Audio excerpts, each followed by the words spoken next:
Hello everyone, welcome to Scorched Earth Toys at anymoon.com's review of Hasbro's MP-04 Prowl toy, released in August 2014 for $69.99. Obviously most of what I say in this review is also true of the TakaraTomy MP-17 Prowl, which will be making an appearance in this review. TakaraTomy released their toy in September 2013 and priced it at 5,800 yen, so that this does mark one of the first releases where Hasbro has exceeded the masterpiece price point that TakaraTomy set, which was a shocker to most. This toy comes in a giant box, especially in comparison to what you got with TakaraTomy. You could literally fit 3 of these toys in one box if they had been in vehicle mode. It comes packaged in bot mode. There isn't any additional accessories to speak of. It's just a packaging trick to make you think the toy is probably bigger than it is. You do not get the rocket launchers that I know were a rumored accessory back when people thought the price point would also be lower. Let's check out the toy. Prowl comes packaged in bot mode. He has his guns, these little shoulder launchers, already extended. There is a gimmick. You can extend these things forward further. You just pull away, which is a little easier said than done. You can see I'm starting to extend it. Pulls all the way out and gets to a full extension when it looks like that. It gets a little further towards the head. Might be a visual problem if you had him posed looking to the side and also had this out in front. But it's not too bad. Makes those things look a little bit more imposing, but they're still nothing like the rocket launchers that are sold separately and are definitely preferable, although those would not be perfect transformation add-ons. You store those in the side in vehicle mode and then you pop them on in bot mode. If you did buy the TakaraTomy release and you're looking at this release for a review of that as well, that actually comes packaged in car mode, which is why TakaraTomy, one of the reasons why TakaraTomy has a smaller box. You probably are most interested in knowing what are the differences between the TakaraTomy release and the Hasbro release, and the answer is not much at all. As you can see in this picture, I've tried to highlight the few differences there are. A little bit of paint app differences. The shield emblem on the door is the painting's a little bit better on the TakaraTomy release. The fog lights in the front are a little brighter on the Hasbro release. And of course you've got the emblem on the inside of the leg on the Hasbro toy that the Japanese release didn't have to worry about. Lest you not believe me from the picture I just showed you, here are the toys side by side. Can you tell which one is the TakaraTomy release? You probably can't. This is Hasbro MP-04, this is TakaraTomy MP-17, and again, the easiest way to tell would be by the shield emblem on the doors. It's just a little bit crisper on the TakaraTomy release, or again you could look inside the leg and you get that little emblem there. Obviously that's probably the most clear-cut way of doing things. But you might be like, okay, but every TakaraTomy release is always better from a quality assurance standpoint. I know that's a common belief out there. On my toys, this is the Hasbro release. You probably won't be able to see it. Both suffer the exact same paint flaws around the lights. There's just a little bit of white paint, overpaint on top of both toys from Hasbro or from TakaraTomy. So nothing going there. The joints all feel exactly the same. So they are essentially the exact same release, with the exception of slightly sharper paint detail on the TakaraTomy. And that's only on the shield. The paint spray on the crotch and everywhere else looks to be done in exactly the same caliber. Alright, here's a completely random scale comparison. This is a Bandai 160DX VF25G renewal toy for the Macross fans who are curious about Transformers Masterpiece toys. Here is Masterpiece MP-05 Prowl, or MP-17, and then here is Soundwave Masterpiece toy. You can see Soundwave is a bit taller than Prowl. That's all in line with the G1 continuity. Prowl's also about the same size as Masterpiece Sideswipe. And you can see from the picture on the back of the Takara release kind of what his size is in comparison to an Optimus, which I do not have handy at the moment. When I think of Prowl from the show, I do not think of him with shoulder weapons. So what you can do just to tuck those away is you pop off the back windscreen and just roll these back. And they could fit down. If you don't want to see them dangling in the side, you can tuck them kind of into the armpit, but I don't think it really matters to me. So I'm just going to push that back, bring the windscreen up into those slots, and here we have Prowl without those shoulder launchers. This is a very nice sculpt. Here, we'll bring him in a little closer. You can see his face there. There's some detail in front of his face. There's also some detail on the arms. And then this is the front of the hood, the middle of the hood. You can see there's some detail in there. So there's some good detail work, but there's also massive cavities in the backs of the legs. So that is the big downside to this mold that almost everyone would point out. Another positive, there's some detail on the doors there. So very nice mold, but you do have one caveat, and that's the back of the legs. Alright, let's run through articulation. There is a swivel point at the head. You can go all the way around. There's also a pivot. You can see the metal pin on the side. That lets him look up. It's not a ball joint, so that is one area that could have been improved upon, but it's not terrible either. Because of the transformation mechanism, there's a double pivot at the shoulder, so you can bring his shoulder up or down and a little bit back and forth. So that's good. You can also spin it all the way around. If you're going to hit your doors, you can also get them a little bit out of the way. You'd have to straighten it out and then bring it back. So not the best visual presentation, but you can do it. There's a swivel point below the shoulder, and there's the double jointed elbow. There's a swivel for the hands, and then you have one pivot point for the fingers. You have a waist joint that allows full 360 degrees of articulation. That's, again, a transformation gimmick.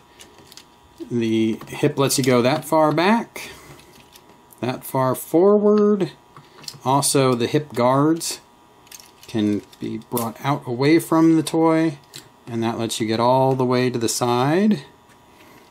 The knee lets you get as far as you want to go back, and it even lets you get forward a little bit, which might come in handy at some point.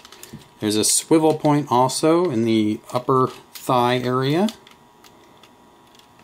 The feet have a little bit of rock back and forth. They have some up toe and some down toe. And you can actually cheat and rotate this part out a little bit and then kind of do some crazy things with it too. Again, that's all transformation mechanisms coming in handy. So you can have a ton of fun getting very dynamic poses for this toy.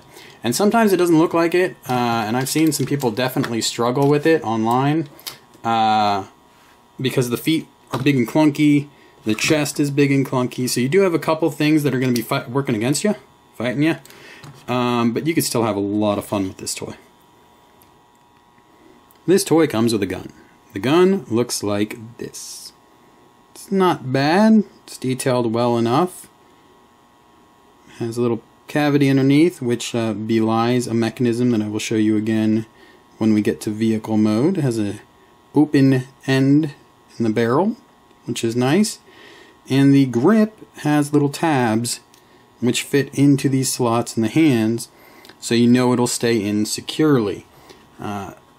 Sometimes though, for whatever reason, if the peg is just a little thick, or if the slot isn't perfectly formed, your toy will want to hold the gun at a bit of an angle. This one's pretty much okay. Imperfect, I guess it would be like that, but it comes off to the side. So, some seem to be a lot better at it than others. Now this is obviously very minor, it doesn't bother me at all. The only toy I really had an issue with was my Takara smokescreen, and I will definitely pay more attention to that when Hasbro releases a smokescreen, hopefully someday, and we do a review comparing those. We are currently on our way to Automobile. I have a full transformation guide. I definitely recommend you check that out. But I did want to pause and show you one thing between the two cars. I said earlier that my TakaraTomy and my Hasbro were roughly equivalent. Here is my TakaraTomy toy. The joints are all stiff at this point. In the Hasbro toy, you can see there's one loose joint. It's a ball joint. It's not really been a bother in any mode, but I just thought it was worth pointing out that the TakaraTomy does seem to have slightly tighter tolerances on my two samples. Another thing, while I'm pointing out differences, I have heard of people having some build issues where the front end of the toy wasn't assembled correctly. I've only heard it about the Hasbro version. I've never heard that about the Takara version. I'm gonna leave that. I'm gonna assume that both toys have a few toys that were assembled improperly. So leave a comment and let me know your experience in that regard, if you happen to own both of them, or if you've had problems with one or the other. Here is vehicle mode, and as you can see again, very little difference between the TakaraTomy and the TakaraTomy Hasbro toys. I would still just kind of focus on that shield to tell them apart, and that's what I do.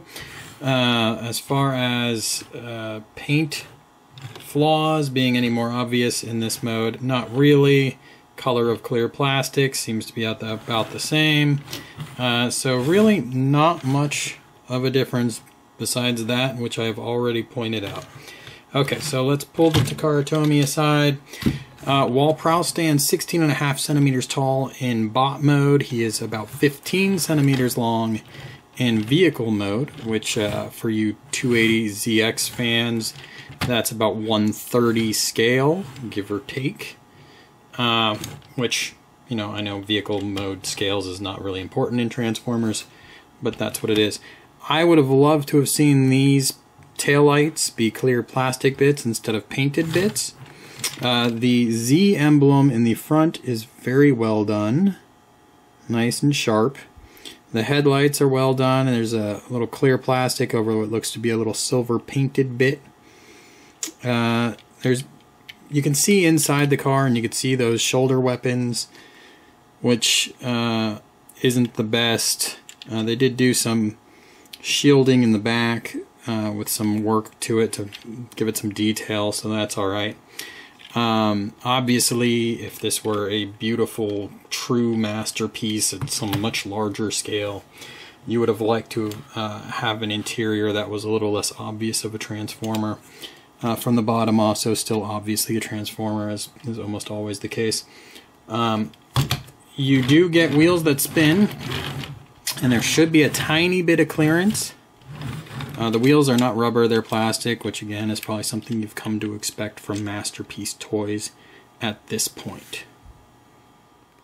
The gun can attach in vehicle mode. You just swing the handle forward and then place the attachment piece that swings down into the back slot of the light bar, like so.